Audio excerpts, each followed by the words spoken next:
千古比赛中输了，他还好吗？有劳娘娘操心，孟福正在康复之中。这样就好，你也可以安心了。实不相瞒，孟福好起来之后，还要继续受罚，只怕奴婢敢问娘娘，可有办法救孟福？你以为我的权势很大吗？您是昭容娘娘，权势当然很大。昭容大，太子更大，皇后娘娘更是手握大权。如果可以帮忙的话，我想太子早就出手了。太子帮不了的，我又能做什么？小福他真的很可怜，不过是一场游戏，却要饱受这样的皮肉之苦。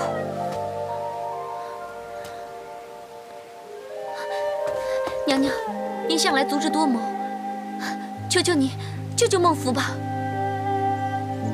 如果今天他有性命之余，看在太上皇的份上，我或许会给你出个主意。可如今呢，他只不过是受些皮肉之苦，我是不会插手的。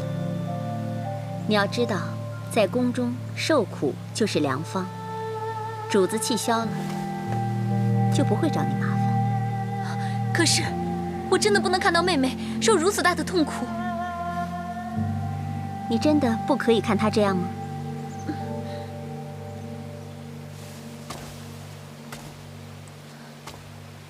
那你就攀附有权势的人，让自己的权势也同样变大。你攀附的权势越高，你的权势就越大。在宫中，你不要让别人受苦，也不要让自己受苦。那你就做个手握生杀大权的人吧。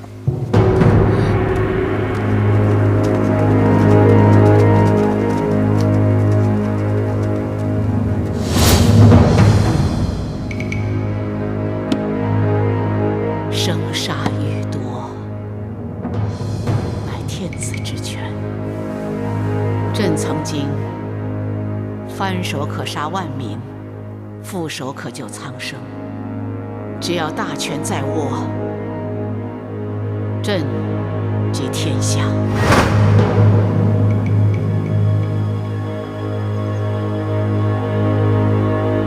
你给我！哎，你给我接上！哎呀，可以的！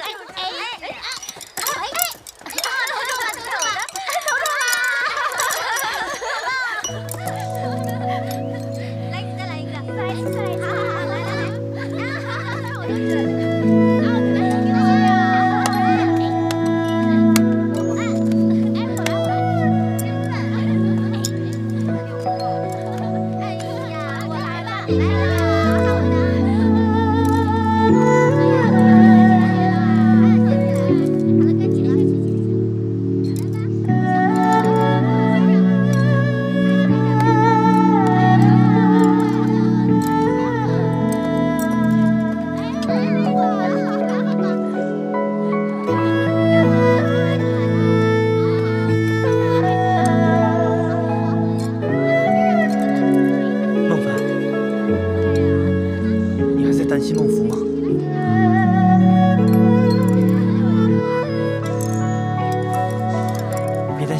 刚才我到东宫打听过了，他们说孟府的伤势好的差不多了，你就别担心了。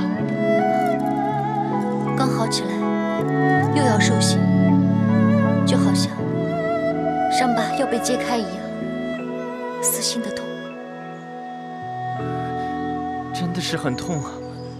孟府他受不了这样的痛楚，如今要他一再受刑，真是……小马，你说在宫中，怎么样才可以有权势？只能是官位越高，权势越大呀。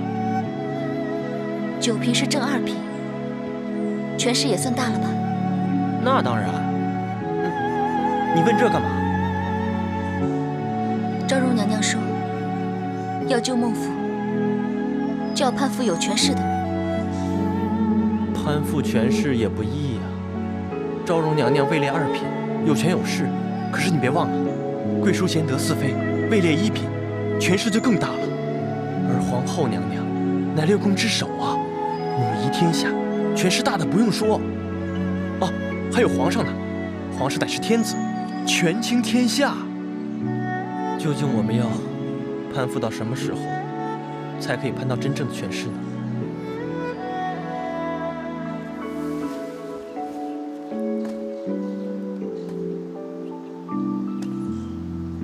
没错，翻手可杀万民，覆手可救苍生。只要我大权在握，就可以解救天下，解救校服。小马，你知不知道皇上皇后最喜爱的是什么？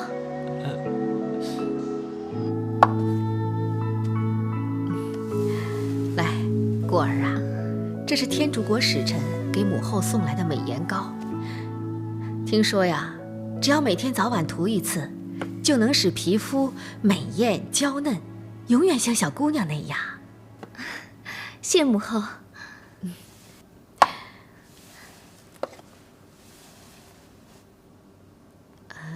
女儿啊，娘听说你最近睡眠不太好，午夜醒来就再也睡不着了。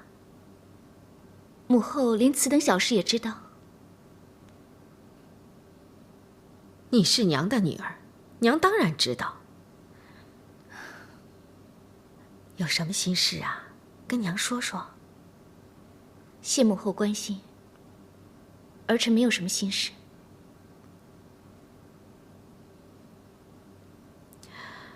没什么心事当然好，如果睡眠不足，可以叫乐师来给你吹奏乐曲，这样舒心畅怀的，有助睡眠。我和你父皇最近都喜欢《霓裳羽衣曲》，挺管用的，你不妨也试试。母后有心了。哎呀，你父皇说呀，好久都没看见你了。你什么时候过去看看你父皇啊？儿臣确实很久没见到父皇了。不如这样吧，明晚请父皇和母后来这里一聚。好啊，娘马上回去跟你父皇说。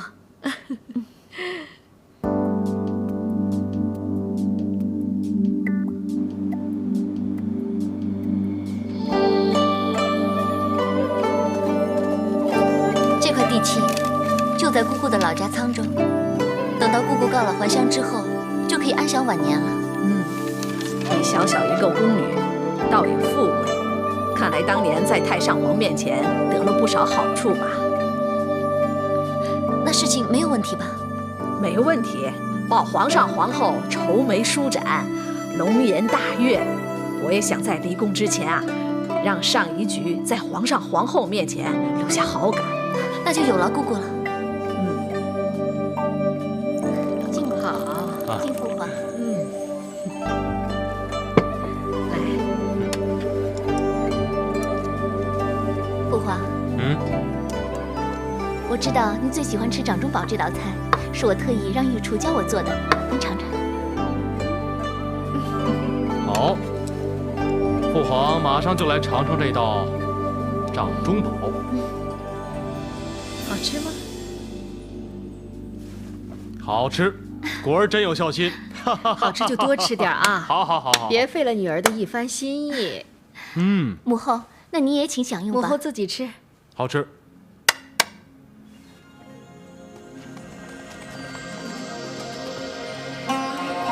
女儿啊，你今天还准备了舞蹈啊？是孟凡向何思月提议，找来天竺国首屈一指的舞姬。好。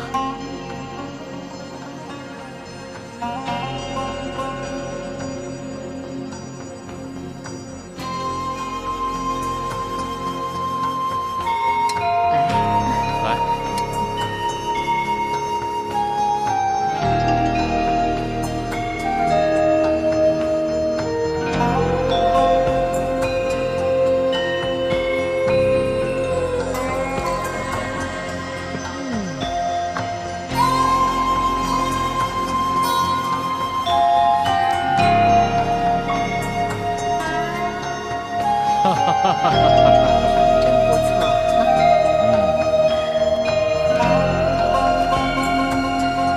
好。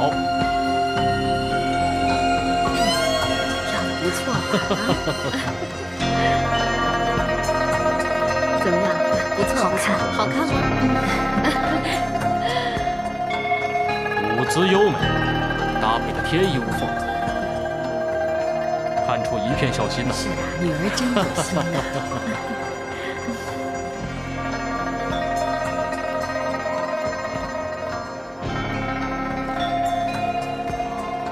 朵儿，你说这都是孟凡安排的？嗯，不错呀，啊。你看这个，多好看！嗯，真好。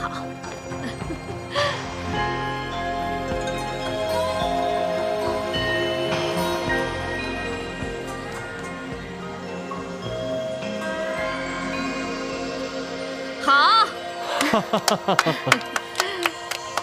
好，极好，非常之好。朕每人赏黄金10两。谢皇上。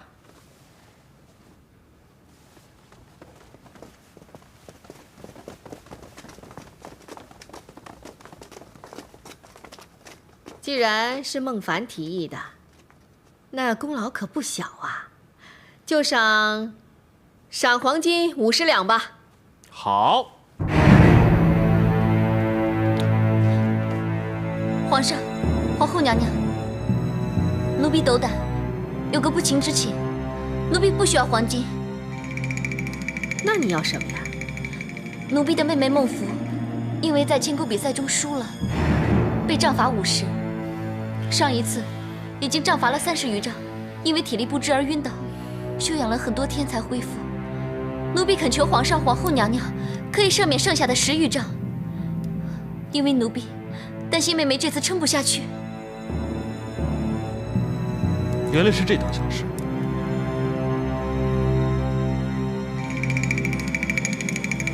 皇后，免就免吧。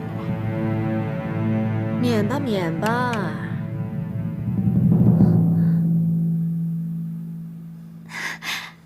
谢皇上、皇后娘娘开恩。平身。来，皇上、皇母后，我敬你们。来。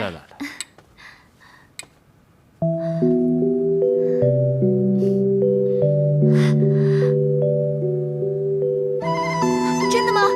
你真的没有骗我？我干嘛要骗你啊？是真的。可是为什么皇后娘娘会放过我呢？孟福，小马，孟福，我给你带了金虫药。我不用手刑了。真的？嗯。这太好了。姐姐以后不会再让你受这种折磨了。在宫中，谁说了算数呢？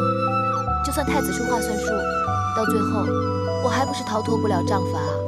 放心吧，虽然眼下我没有什么能力，但是假以时日，我一定要让自己有权有势，我就有守护你的能力了。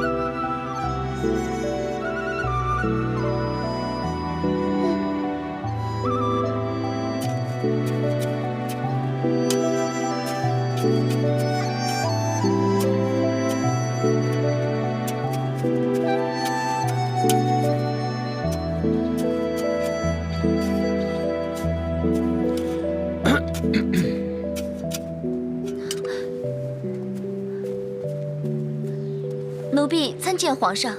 免礼。谢皇上。这花开得很漂亮，看来你打理得不错。多谢皇上夸奖。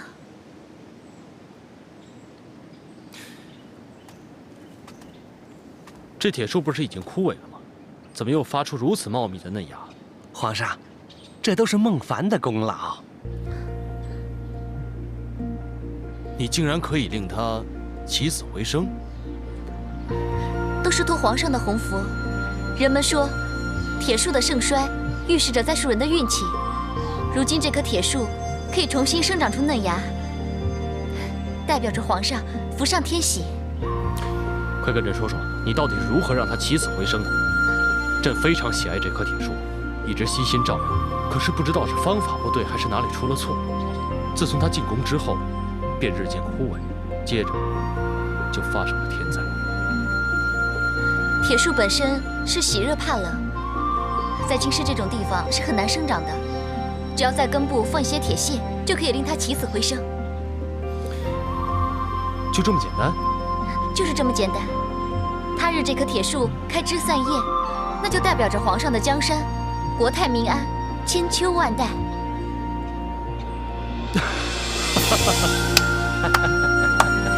孟凡，好，你这次做得非常好。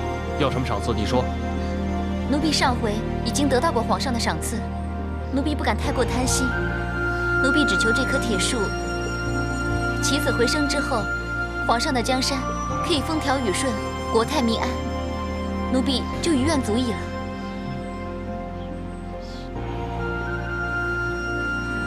一个宫女都有如此为国为民之心，那就是国之大幸。你理应成为表率，成为大家的榜样。今日朕如果未能论功行赏，他日有识之士又岂会主动为国效力呢？孟凡，还不赶紧下跪谢恩？谢皇上。朕该赏赐你些什么好呢？上次你在上一局替朕安排的歌舞很是精彩，朕非常喜欢。朕觉得你在音律和舞蹈方面相当有天分，不如这样吧，把他安排到上一局去。回皇上，上一局何思月正好要回乡颐养天年，不如就由他替补吧。孟凡，从今日开始，你除了继续照顾安乐公主之外，朕赐你上一局思乐一职。谢皇上隆恩。起来。谢皇上。好。好。哎，我跟你们说啊，真的是那么回事儿。是吗？看见他。哦，参见上仪大人。免了。谢上仪大人。上仪大人，决定谁来补替何思月的位置了吗？你们问这么多干嘛？早点知道可以了结心事啊。又不是要你来补替，了结什么心事？哎呀，好了，我们啊就不要再多问了。这有什么决定，上仪大人自会告诉我们的。急什么呀？香莲，看你倒像已经把肉吃进嘴巴的样子啊！你说什么呢？这里啊，人人都是有机会的。谁不知道你呼声最高？记得别吝啬啊，到时候请大家吃顿好的。你们都说够了没有？你们都别指望了，人选已经定了。可这里要算香莲最有资格做思乐，要不是香莲，那还有谁啊？奴婢孟凡参见上仪大人。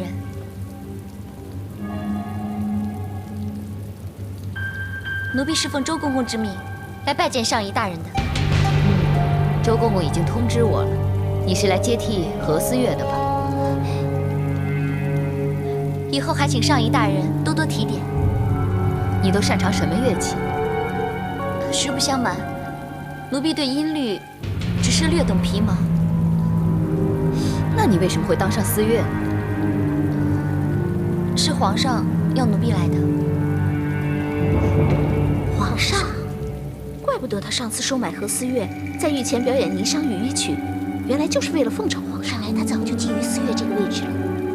看来这个女人很有手段。你们都说够了没有？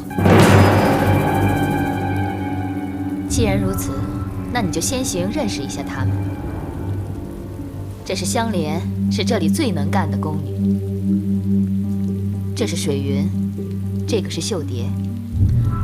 孟凡初来乍到，虽然身居思乐，却什么也不懂。以后还请各位多多提点。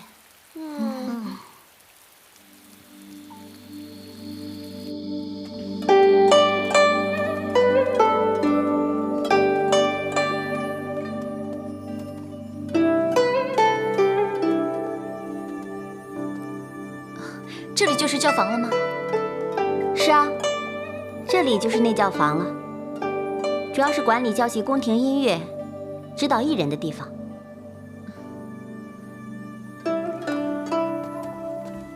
其实教房共有5处，除了这里之外呢，长安和洛阳都分别设置了左教坊及右教坊。这里主要教习歌舞及散乐，既是民间说的俗乐。至于雅乐，则是太常寺的事，这里是不管的。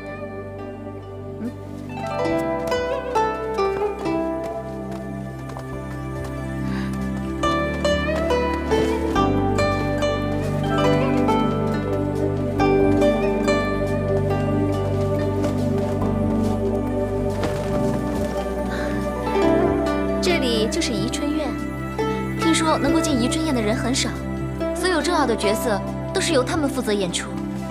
你说的对，一般女艺人只能进入云少院当一个官人，技艺最高超的女艺人才能进入宜春院。今天我真是大开眼界了。他们正在练的这个舞蹈，是过2天要去襄王府演出的吗？是的。何思月离开之前跟我说过，2天之后呢就去襄王府演出。这是我第一次负责安排，如果有遗漏的话，请各位多多提点。这活是很烦人的事儿啊，有很多细微的地方需要注意。孟思月新官上任，很容易挂一漏万。不过我们早已经功多艺熟，不如这次的安排就由我们来负责吧。不知孟思月以为如何？这样也好，反正我也不知道从何入手，那就有劳各位了。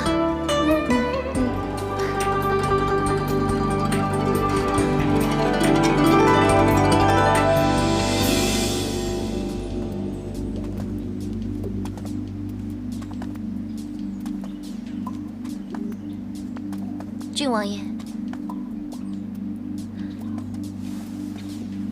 这是奴婢送给郡王爷的，希望郡王爷不要嫌弃奴婢的手艺不精。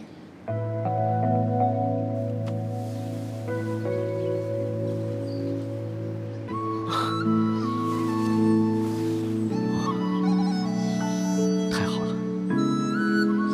要绣出这幅刺绣，一定花了你不少心血吧？郡王爷喜欢就好了。哦，对了，为什么你会送我刺绣呢？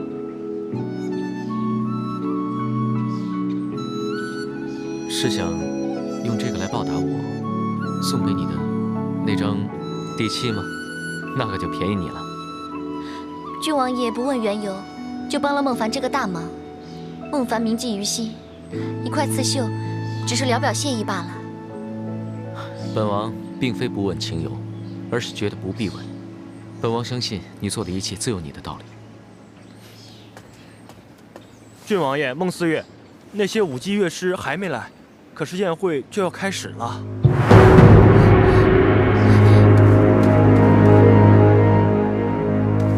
那个真的很好看。你们怎么还坐在这里？今天不是要带乐师还有舞姬去襄王府献艺的吗？是啊。那些乐师还有舞姬们呢？全都回家了。你们在搞什么？为什么让他们回家呢？每次教坊出动多少艺人，需要多少乐器，都会列出清单来，然后由孟思月你在清单上盖上官印做实。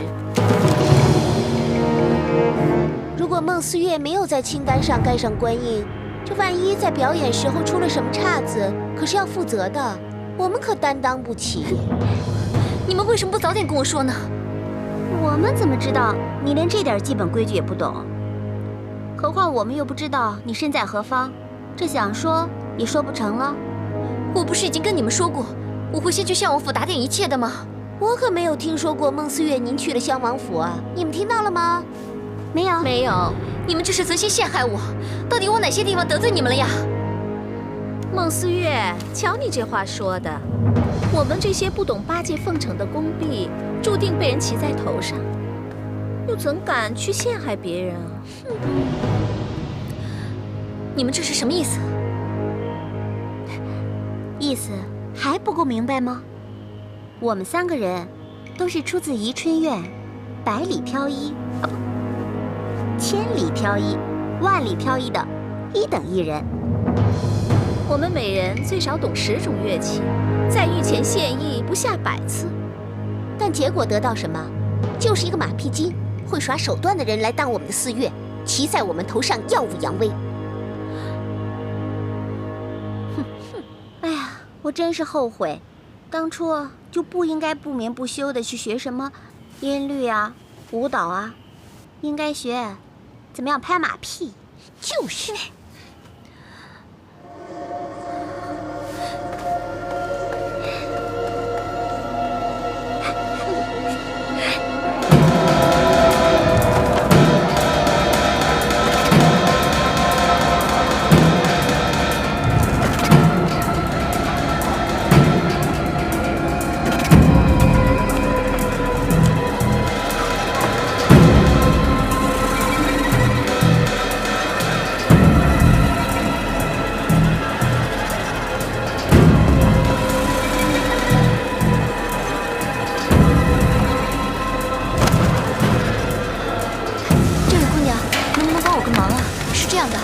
我现在特别需要你们这些民间艺人跟我去王府里演出，你们能不能帮我这个忙啊？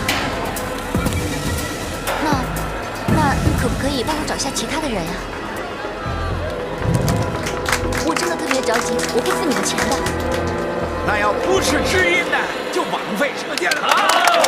书接上回，丁兆辉上前一闯，只见那孟大汉手起刀落，咵嚓，尸体分成2半。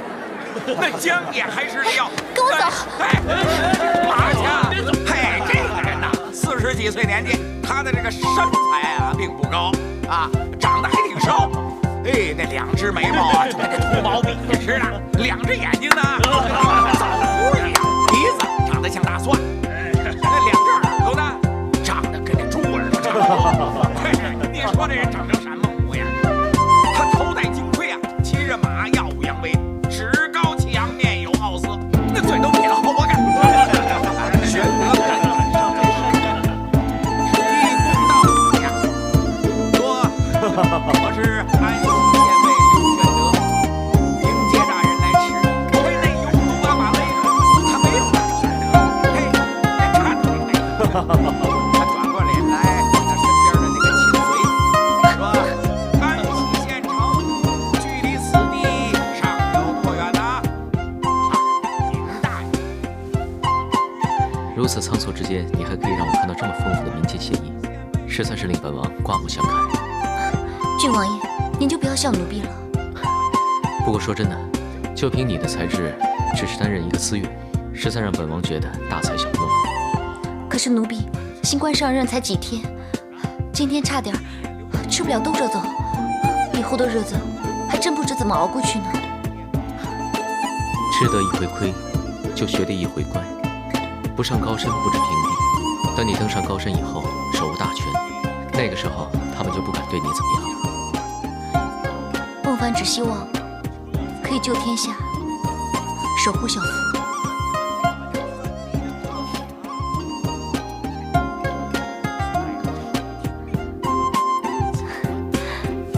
记得呢，这才把这个活给压着。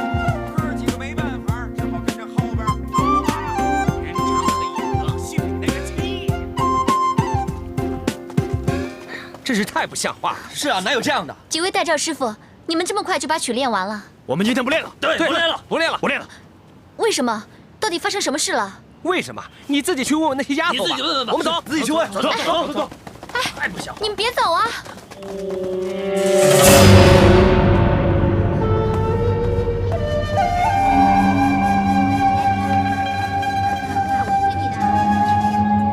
是谁把乐师惹恼了？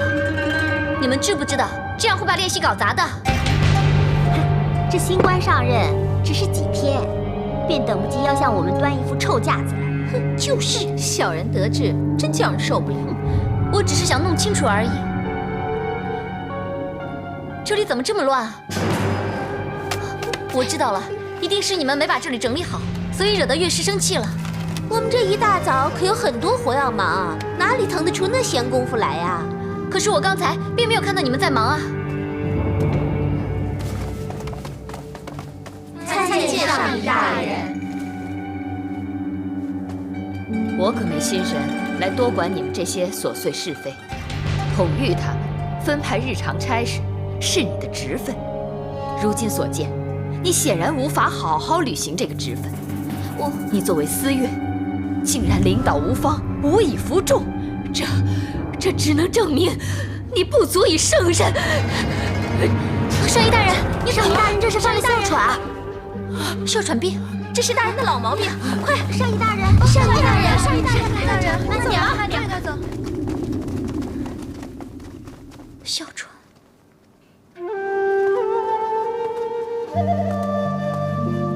在这里，常见的都是落井下石、趋炎附势的人和事。只有小马你对我们姐妹俩，从来都是扶危救困，雪中送炭。哎，刚进宫时面对这样的人和事，你们会很无奈，但现在你已经不会那么容易认命了。要是连自己的命都保不住，又怎么样去守护小福呢？可要在这个风高浪急的宫中有立足之地，又谈何容易？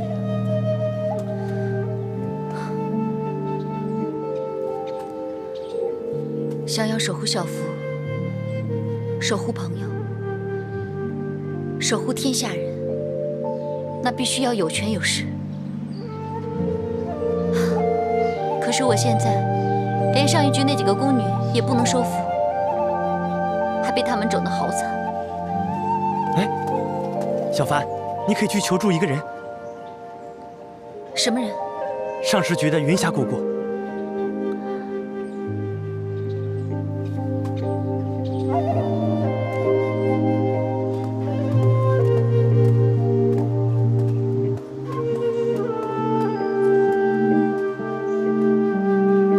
当中到底是谁那么大胆，竟敢把膳食给偷吃了？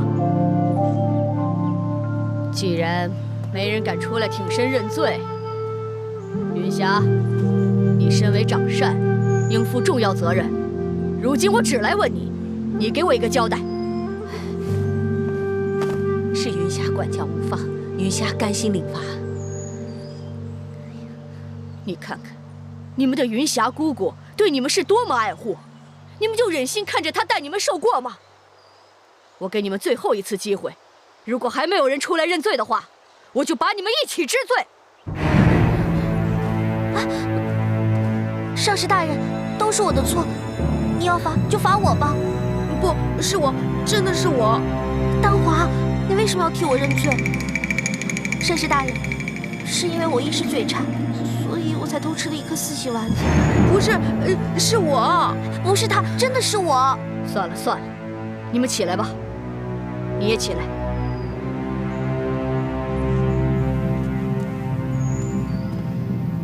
算了，看在你们姐妹情深的份上，这次的事我就不再追究了。谢上师大人。你们且慢高兴，御膳被人偷吃了。周公公还要等我给他一个交代，你们倒替我想想，我该如何向他回报？上师大人，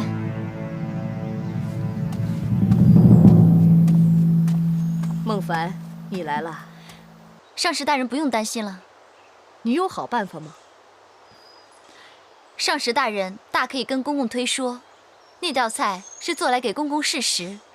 并不是真正的御膳，就说是宫女弄错了，那我们就不用太担心了。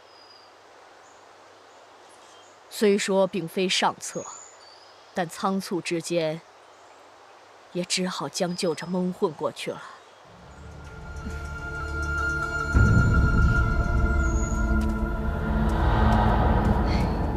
想不到香莲、秀蝶他们竟是这般气焰嚣张，目中无人，真太不像话了。我自己确实也有不足之处。他们都是于尚仪的心腹，只服膺他一个人。于尚仪这个人，虽然精明老练，为人还算正直，却只是心胸狭隘，锱铢必较，眼睛里揉不得半粒沙子。这么说来，要跟他们相处，确实不是件容易事。唉，要收揽人心，其实说易不易，说难也不难。无非是立之以威，施之以恩。所谓恩威并施是也。要我施之以威，我实在办不到；若要施之以恩，这谈何容易？香莲等人还好对付，倒是这个于上仪，实在是琢磨不透。对了，您说于上仪心胸狭隘，这么说来，跟他相处实在不是件容易的事。姑姑，你了解于上仪吗？我对他也所知不多，只听说他这个人呐，对谁呀都不买账，而且他跟冯尚时的关系也闹得不大和睦。有这等事？我也是辗转耳闻得来。我听说他们进宫之初，也曾有过一段情欲姊妹相濡以沫的友谊，后来不知怎的，却为一点小事就反目成仇，从此针锋相对。小凡姐，小鱼，云霞姑姑，云霞姑姑，这个香囊送给你，算是答谢您的搭救之恩。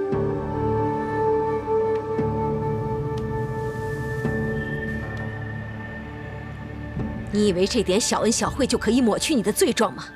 再有下次，小心你的脑袋不保。我知道，这次又是小鱼嘴馋贪吃惹事，小鱼今后一定谨记，不会再犯了。你呀，贪吃的几乎连命都不要了。我看呐，宫里头最贪吃的就属你了。谁说的呀？香莲那个丫头跟我一样贪吃呢。香莲，你认识她？当然了，她跟我是同乡呢。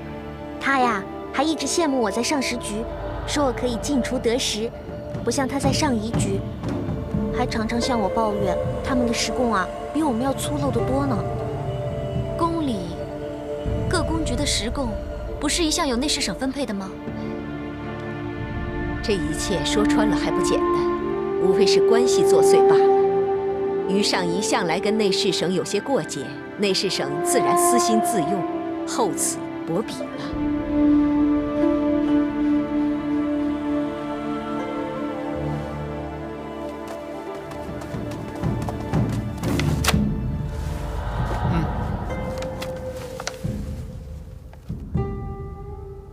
黄公公，你有没有弄错？怎么了？这个月东宫的份额就这么一点点？没错啊。你别开玩笑了，这一点点灯烛怎么能够东宫上下使用呢？历来宫中各府应配的每月灯烛份额都是由我们内侍省定下来的。如果你有异议的话，不妨直接去找周公公。你什么意思啊？摆明了就是欺负人啊！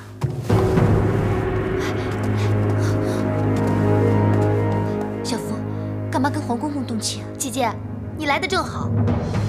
这大胆的奴才，他竟私自克扣东宫的灯烛，干嘛为这点小事跟他一般见识呢？这狗奴才，他分明就是看到太子不得皇后娘娘欢心，所以才如此大胆，对我这个下人根本没有半分好脸色。这便叫做落毛的凤凰不如鸡，凤子龙孙，金枝玉叶，一朝失势，尚且如此，何况是我们？孟凡，来，这是你们的。谢公公。小月姑娘，这是你的。谢公公。黄公公，你这不是厚此薄彼吗？算我倚老卖老啊！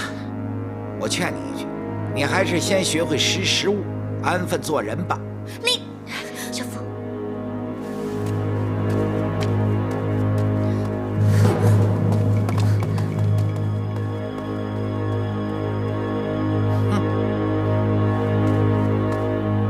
黄公公，其实孟凡还有件事情想跟你商量，是有关上仪局姐妹们伙食方面的问题。哦，是不是丫头们对此有些怨言呢？不瞒公公说，确实有过怨言。喂，我怎么没听于上仪提过此事呢？孟凡猜想，可能是于上仪自知上次对黄公公有不敬之处，不好意思提及罢了。其实孟凡这一次来，是于上仪特地让我过来，想请黄公公帮忙斟酌，改善伙食问题。我来之前，他还千叮万嘱，要对公公不失礼数。黄公公是明白人，不如见好就收，卖上一局一个顺水人情。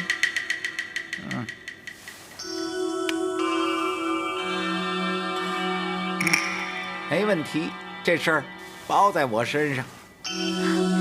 孟帆在此拜谢了。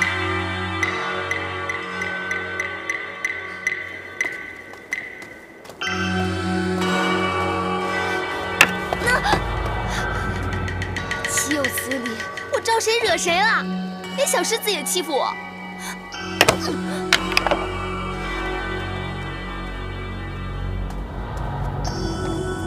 对不起。狗仗人势。内侍监周公公是皇后娘娘的人，而黄公公是周公公的人。你是哪个主子的人？只怪我时运不济，未能择木而栖。时也命也，我也只不过是想劝你想开一点而已。我们这些做宫婢的，就要听天由命，就要受人摆布吗？我们的命只能牢牢依附在主子们的身上。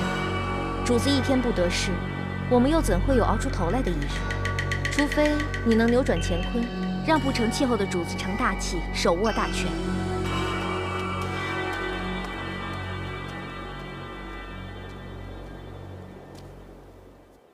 这忙活了大半天，终于又到了吃饭的时间。哎呀，我可要好好的进补一下。进补？你以为会有猪牛羊还是鸡鸭鹅？今天吃的还不是咸菜白面或者豆干萝卜？就是啊，别的局里姐妹们都有40鲜果鱼肉可吃，哪像我们啊？就是啊，可不是嘛。哎，也许他们就是怕我们吃的太好，把身子养胖了，干起活来就不够勤快了嘛。你们别顾着干嚼舌头了，我肚子都快饿扁了，快去吃饭吧。走。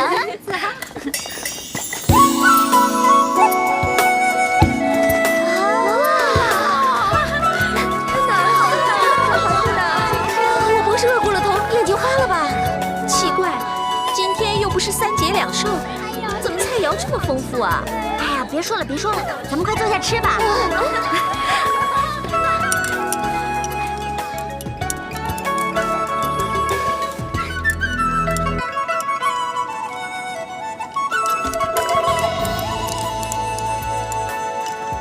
怎么样？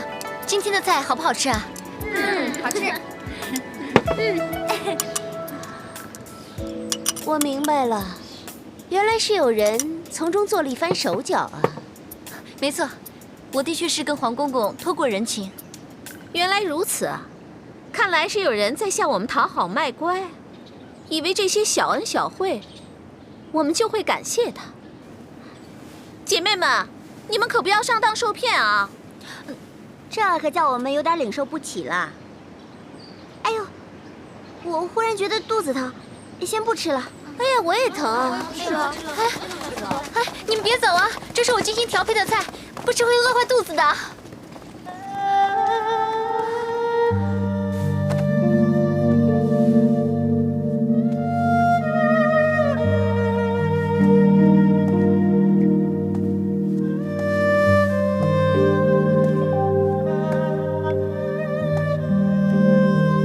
小凡。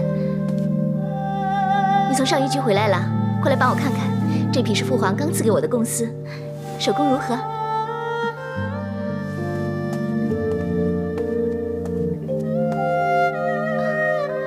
挺好的。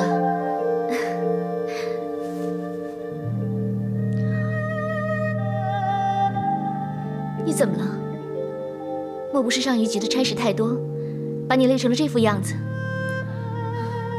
差事还好。就是嫌弃难受，难道是于上仪给你嫌弃受了？跟我说说，看我能帮你些什么。其实也没有什么大不了的事，只是他们始终把我当外人，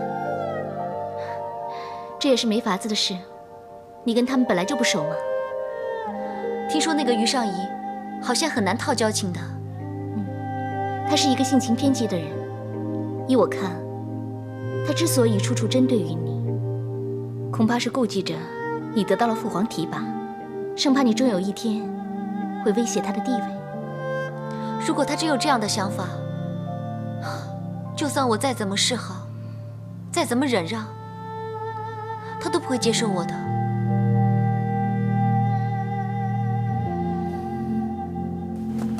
可不是嘛！哎，小福姐来了。哎，等一下再跟你们说啊，等一下。小福姐，你回来啦！哎呦，看你这个样子，一定累坏了吧？我烧了水，洗个澡吧。你这丫头，没事献什么殷勤啊？姐姐，你看你说的什么话呀？娟儿一向对您都是尊敬有加，情同姐妹的嘛。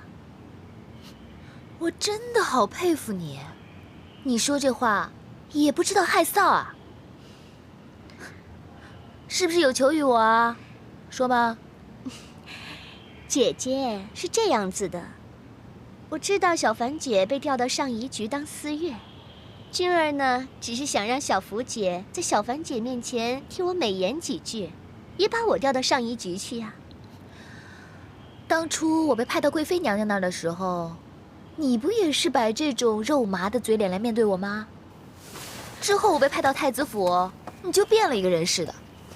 怎么现在有求于我姐姐，才想起我来啊？怎么了，孟福？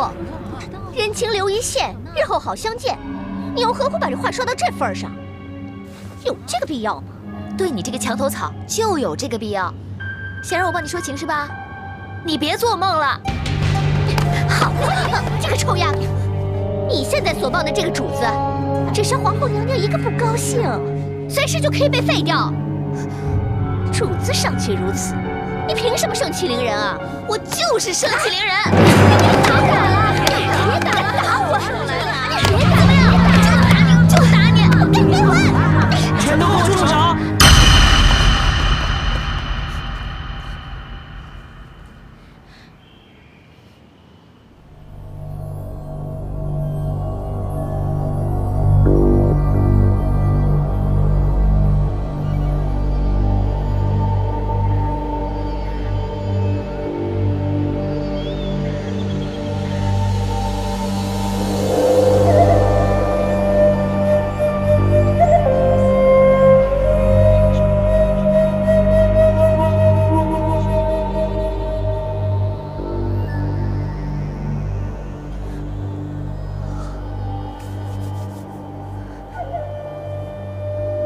我们的命只能牢牢依附在主子们的身上。主子一天不得势，我们又怎么会有熬出头来的一天？除非你能扭转乾坤，让不成气候的主子成大器，手握大权。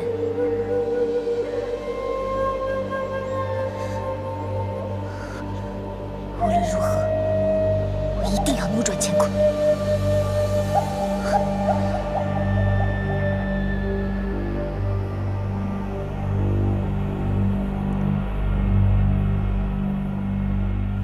启奏皇上，户部进奏，前次开库赈灾，国库已左右支出。近来为筹措金城公主和亲吐蕃的一应开支，更是所费不菲。臣以为要解国库燃眉之困，唯有加征赋税。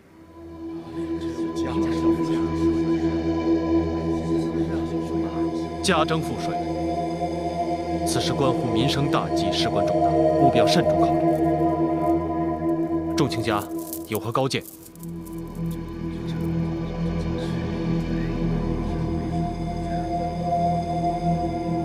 启奏父皇，儿臣认为父皇登基未久，此时亦广施恩泽，布于天下，轻徭薄赋，与民休息，以彰显父皇的圣王人治。此际千万不能贸然加重赋税，增加百姓的负担，怕会引得百姓们怨声载道。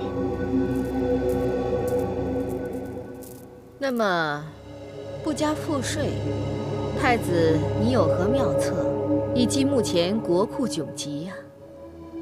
这，儿臣尚未想到对应之策。无论如何，千万不能加重赋税。儿臣相信，再给儿臣一些时间，绝对有可行之法。太子既然认为如此，那就把这个重任交给太子吧。皇儿啊，既要不加赋税，又要让国库得到收入，全看你的啦。母后请放心，儿臣定当不辱使命。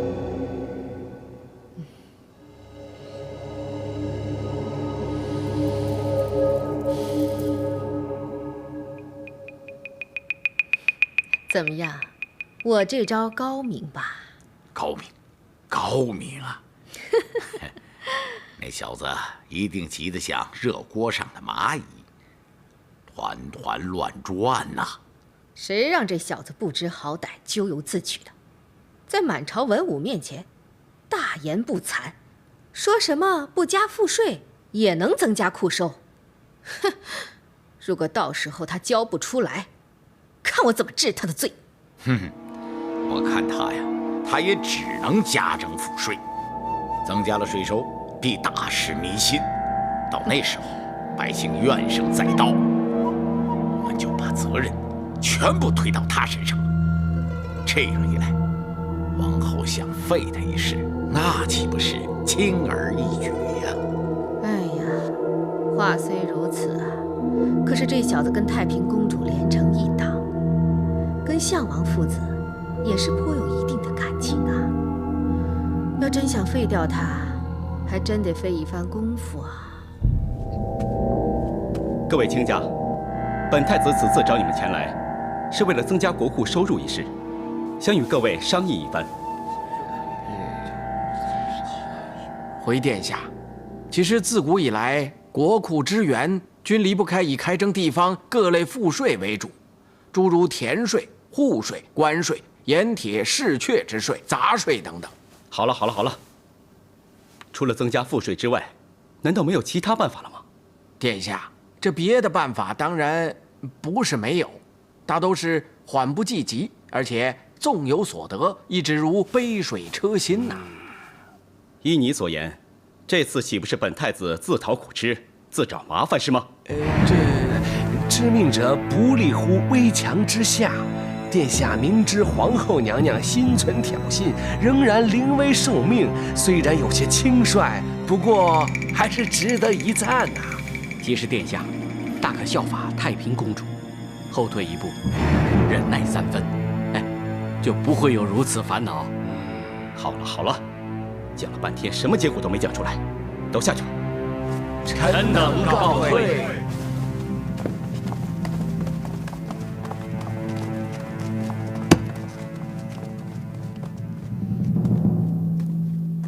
太子殿下唉声叹气的，也无济于事啊。不如心平气和的，这样子才能从长计议。国库空虚，此乃国家大事，那些大臣个个只知道明哲保身，竟然还说我是多管闲事。闲事，这是闲事吗？他们全都是太平公主身边的愚昧之臣，怎么可能真心真意的为太子殿下出主意呢？其实，以殿下才智，就算没有他们，也可以成事。所以殿下千万不要放弃。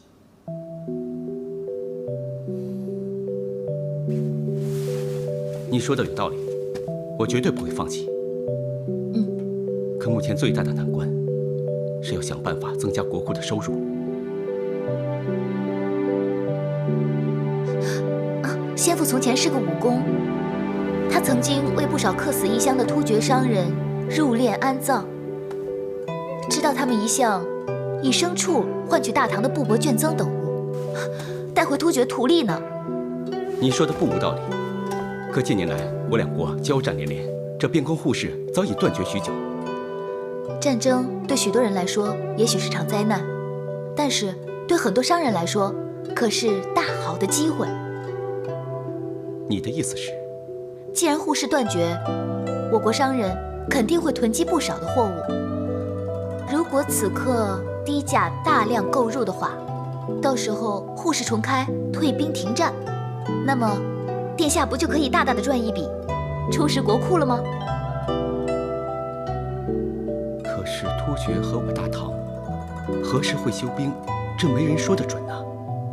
难道殿下忘了金城公主和亲之事？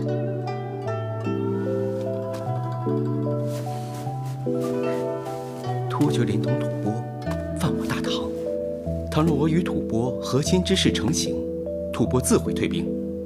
如此一来，突厥无法孤军进攻，他们不得不休兵。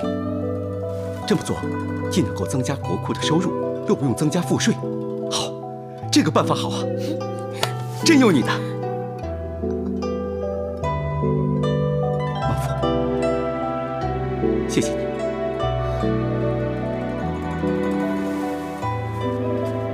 这件事如果真行，就不用增加赋税了。这对百姓是一件天大的好事。这个办法确实可行，确实可行。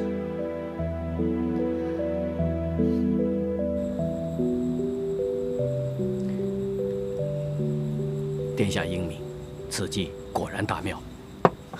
不过，此计是否能够成功，关键还要取决于时机。如买进布帛卷增之后，朝廷就议定公布金城公主和亲吐蕃的日子，事情必如殿下所愿。可是此事迟迟不能做实，突厥与大唐战事不休，买卖不成，到时可要吃大亏了。自从公主答应和亲，未知何故延至今天，大婚之日遥遥无期，这真是一大难题。荣基，你可否去打探一下，大婚之期定在何时啊？殿下请放心，我会尽力而为的。不过，此事变数甚多，如果时机不对，犹如自掘坟墓，自寻死路。所以，殿下，您还是要多加谨慎。要知道，皇后娘娘，我当然知道，皇后娘娘是故意要把这个烫手的山芋丢给我，存心让我难堪。可这事关重大，是关乎百姓的生计，我怎能置之不理呢？如今，崇峻早已骑上虎背，毫无退路。我们只能尽最大的努力，尽其人事，听其天命了。说得好。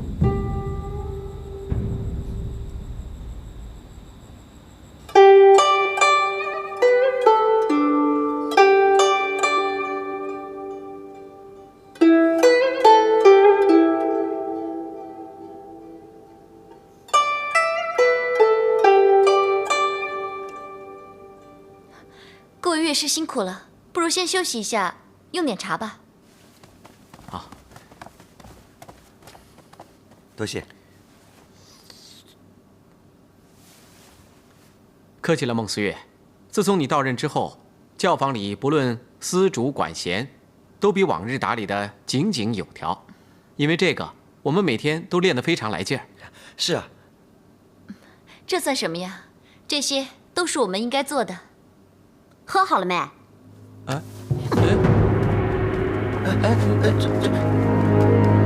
你们千万别见怪，都怪我不好，平时把那帮丫头宠坏了。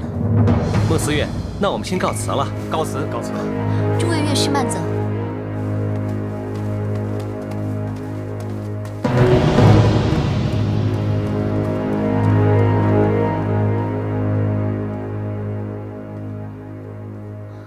孟凡。上仪大人，这些日子以来，我冷眼旁观，已经观察了你很久。你知道吗？孟凡知道。那我问你，我到底察觉了一些什么？我察觉到的是，你跟这儿完全格格不入。既然如此，我认为你应该认真地考虑一下，自己到底适不适合留在这里。上仪大人还是认为孟凡不能胜任司乐这个职位吗？不错，可是孟凡却不这么认为。刚才那些……你这个不知羞的丫头，只不过是几句好听的话，你就沾沾自喜、自高自大起来了吗？你给我好好听清楚了，这里的宫女谁也不服你，这足以证明。上仪大人怎么了？是不是哮喘病又发作了？上仪大人，怎么样？怎么样？好些了没？些了。对了，孟凡知道一个可以治哮喘的药膳方子。那是一道灵芝粥的方子。那用灵芝、粳米、核桃粉加水煮开之后呢，再用文火熬稠。服用之后啊，可以治哮喘，还可以补肺肾。不如以后，孟凡就给您试试这道药膳方子。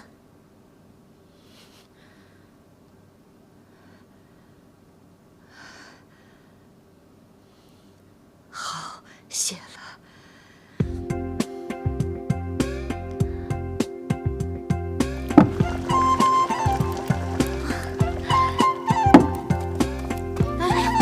小番茄，煮好了没有啊？快点啊！快点啊！快了，差不多了。小番茄，快点吧！冯上师没多久就会来巡查了，要是他发现你用过厨房，我知道了。哎，对了，你们帮我一下，盐在哪儿啊？盐在那儿呢，我去帮你看着啊。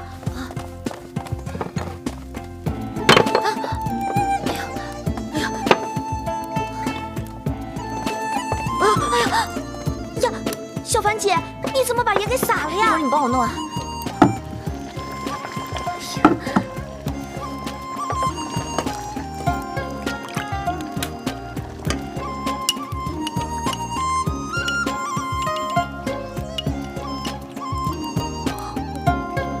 小番茄，你怎么放这么多盐啊？多放点盐才够入味儿嘛。这，哎，我回去了，你们清理一下。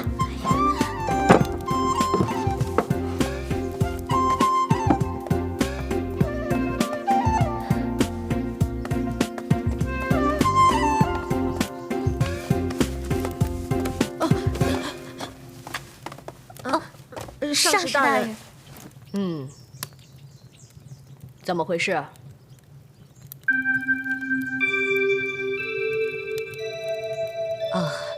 是刚才上一局的孟凡来借用过厨房。哦，你也有掺和的份儿。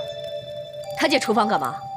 说是做一份灵芝粥，孝敬于上仪。灵芝粥，这丫头一定知道灵芝粥对哮喘病人有一定的功效，算她一片苦心。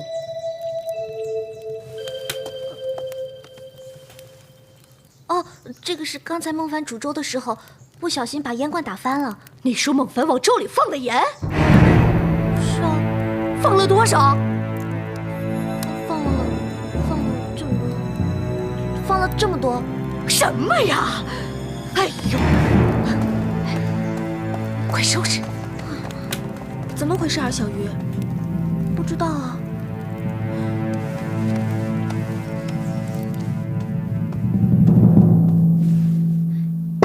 上仪大人，粥煮好了。来，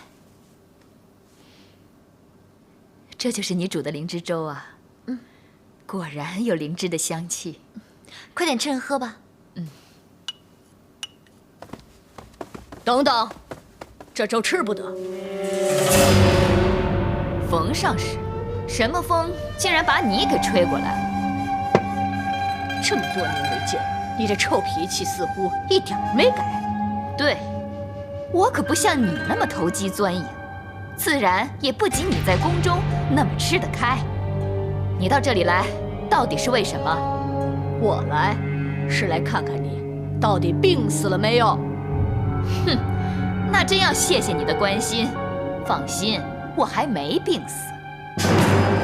今天是还没死，我看呐，你也离死不远了。你，上仪大人，别生气，就是要死，我也求老天爷保佑我，比你多活几年才死。瞧你这副臭德行，就算你多活几年，他招你的坟头前，还是连一个烧香祭奠你的人都没有。你这个只搞毒舌的恶妇！上仪大人，不好了，上仪大人的哮喘病又发作了。上仪大人，别激动，别激动。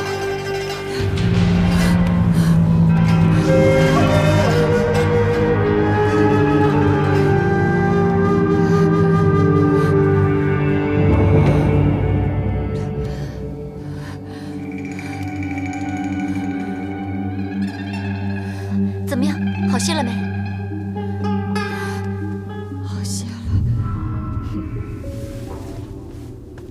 明知知道自己有这个臭毛病，也不改改那副臭脾气，真是活该。你不要以为这样，我就会领你的情，感激你。谁稀罕你的感激？刚刚才缓过一口气来，就说这么多话，你还是省点力气吧。闭上你那张臭嘴！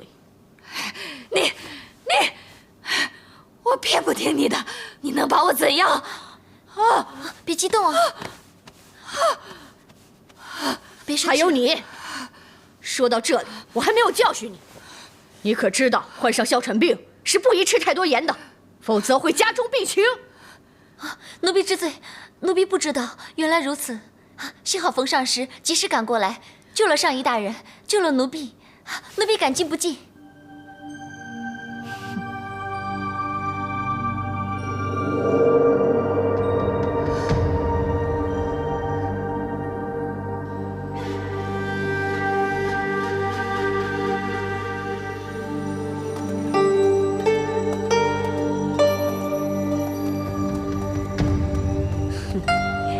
笑什么？想不到你使的这一招还真是厉害，居然轻描淡写的就让冯上石和于上仪冰释前嫌了。姑姑，你说什么呀？我怎么听不懂啊？不过你姑姑我也不是省油的灯，我老早就看出这里面有古怪。我知道你是费了不少功夫才找来这个药膳方子，又怎会连吃盐太多对哮喘不利也不知道？姑姑，你这才叫做厉害呢。没错，其实呢，这都是孟凡的安排，故意让冯上石发现于上仪有危险，所以能情不自禁地去救他。只是这一招未免也险了些吧？你又怎知道冯上石定然会赶过来阻止呢？那一次，我亲眼所见，他看到小鱼跟丹华二人之间互相维护，所以就存心放过二人。其实他们之间的关系闹得那么僵，主要是他们双方都没有找到一次机会，我只不过给他们创造了这个机会而已。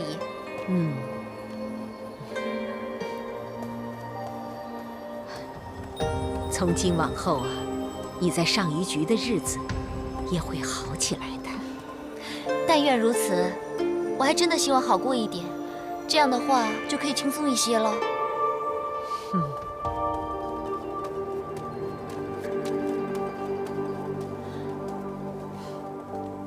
皇上，近来山东几个州府连发旱灾，饿死病死的百姓总计数千，看来朝廷又要赈灾了。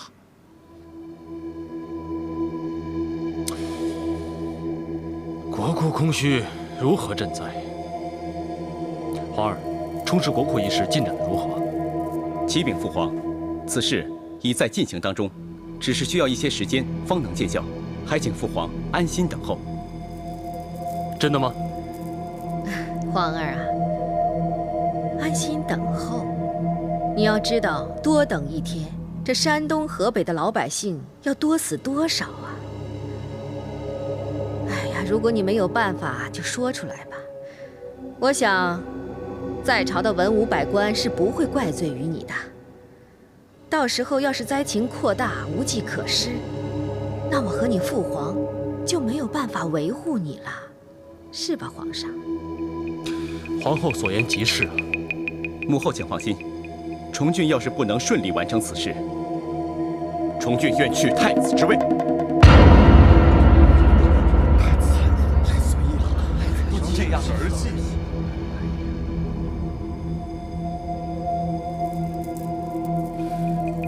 浩儿，你这又是何苦呢？皇上，我想这次太子一定是有十足的把握，你不用太担心了。皇儿啊，难为你有这番苦心了，那就放手给你了，大胆的去办吧，啊！皇上，天灾连连，似非符兆，京城公主和亲一事，不如及早操办。冲一下起，或许可以化戾气为祥和。未尝不可。此事一来可以与民同乐，百姓不必终日愁眉苦脸；二来可以与吐蕃化干戈为玉帛，两全其美。敢问皇上，打算什么时候让公主出阁？皇上，金城公主远嫁吐蕃，这件事情十分重大呀，里面的相关事宜，件件都和我们大唐的国体有关，半点都马虎不得呀。再说，公主远嫁，不知道什么时候我们才能再相聚。试问皇上，你难道就舍得？所以，公主大婚之期，本宫决定到后年的春天再议。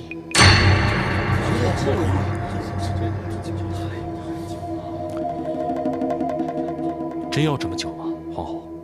那为什么要那么急呢？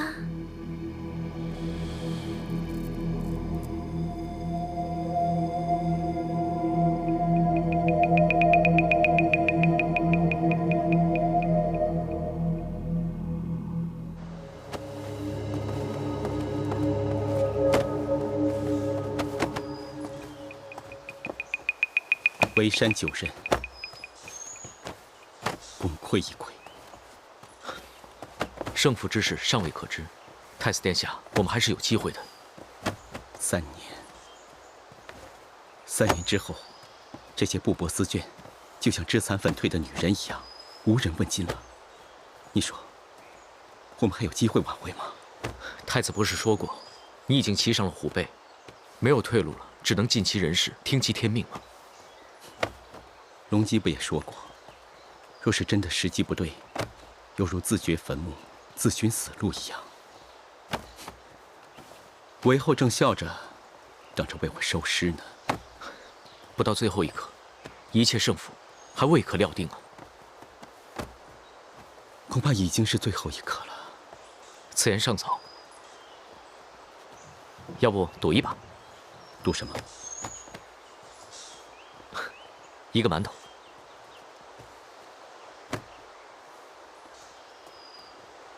虽然这次你我已经把所有家财全压在这里，但我相信，就算全亏了，我想一个馒头，你还是给得起我的。看吧，太子殿下不还是挺有自信的吗？只要信心不失，我看我们俩总还是有机会的。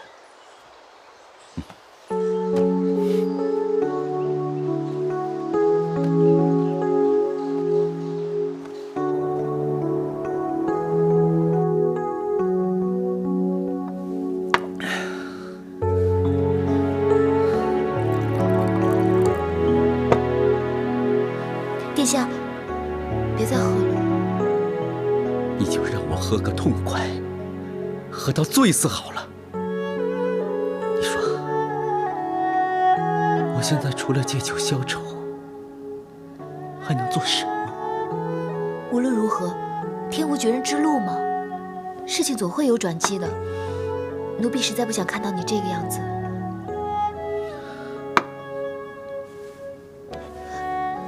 殿下千万不要忘记，你是太宗皇帝的子孙，又是太上皇的至亲血脉，他们全部都是非常杰出的雄才，你千万不能辱没他们。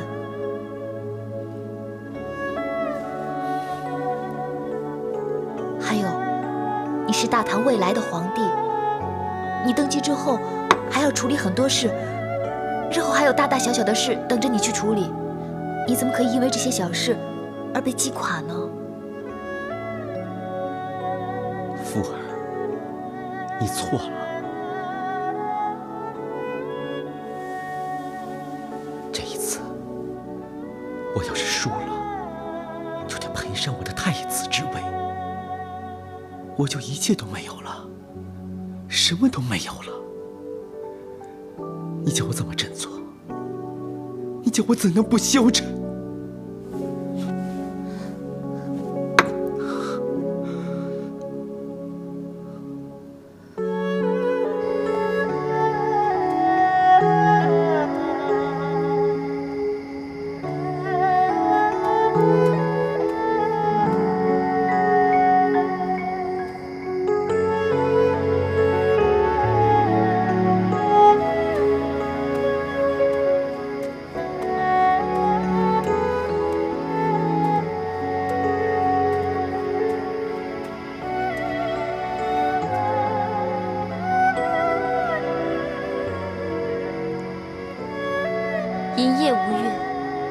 水面无波。不知郡王爷看到的是什么？银夜无月，是因为乌云遮月；水面无波，实则是暗波汹涌。看来郡王爷有心事难决。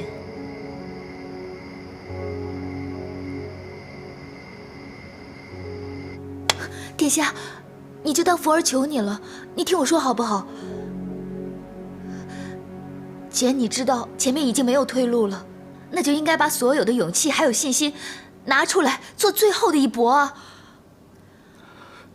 我实在不想听你再说一些丧气的话，我只希望你可以试着在心中一遍一遍地说，为了你自己，为了列祖列宗，为了大唐江山，还有苍生百姓，又或者为了福儿，你绝对不能就这样倒下来。为了我自己，为了列祖列宗，为了大唐江山，为了苍生百姓，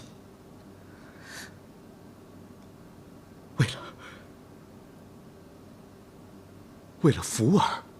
对，就是这样。原来如此，这件事情听起来的确有点棘手。此事不但关乎太子地位的安危，更关乎大唐今后的国运。你家本王怎能不为此心急如焚，坐立不安？不过奴婢看郡王爷的样子，全然不像心急如焚、坐立不安嘛。眼下太子已经是备受打击，如果本王也显得手足无措，那可真是一点希望都没有了。不过无论本王如何从容，如今身陷困境已是不争的事实。郡王爷与奴婢初次见面的时候，表现出那种让人折服的冲天志气，以及拔山气魄，又去了哪里？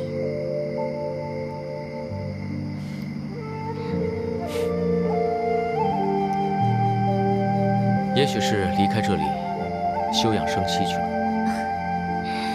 郡王爷，你还真能开玩笑。那也不至于无药可救啊。郡王爷博学多才，应该知道穷则思变，变则通的道理。凡人之情，穷则思变。若然只知固守一隅，不知其余，又怎能稳操胜券呢？你的意思是？有变化就有机会，一线生机往往就藏匿在变局当中。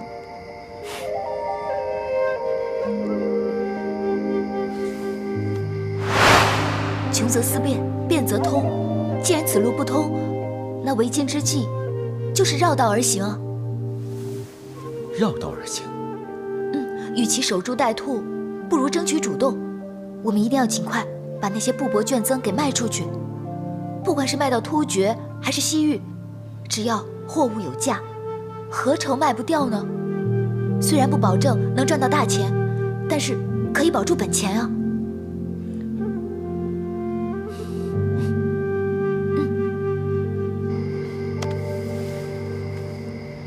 与其守株待兔，不如争取主动，尽快把那些布帛卷增全都卖掉。不管是卖到突厥还是西域，只要货物有价，就不愁卖不掉。虽然说不可以大赚一笔，但至少可以保住本钱。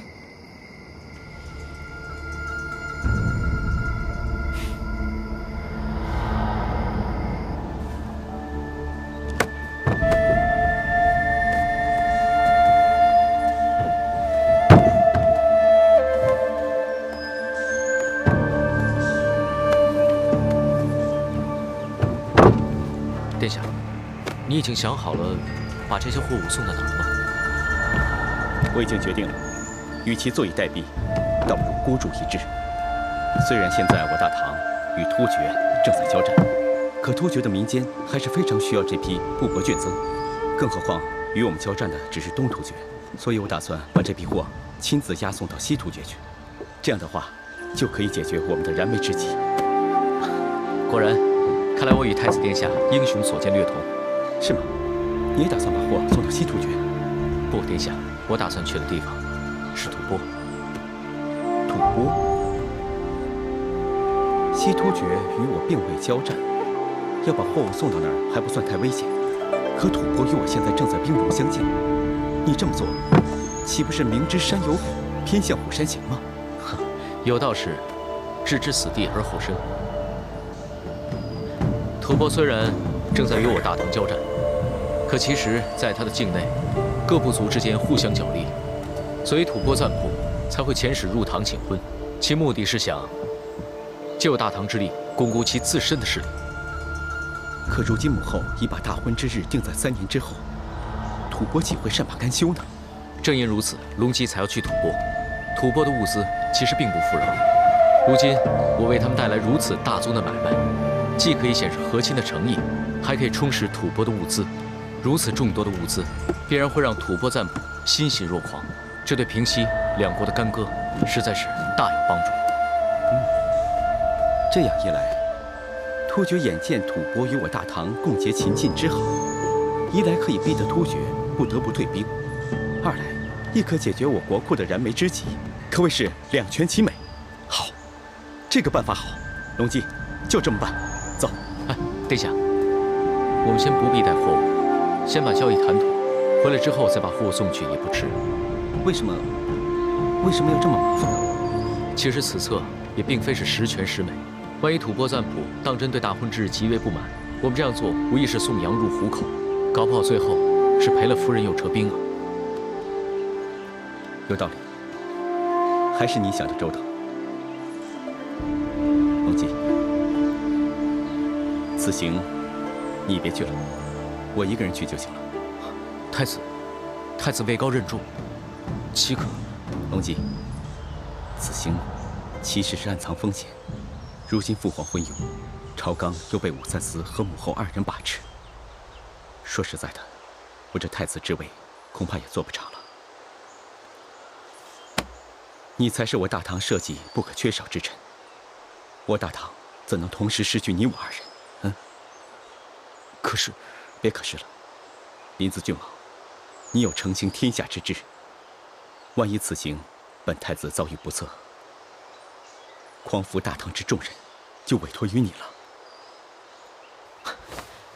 臣自当鞠躬尽瘁，死而后已，绝不负殿下所托。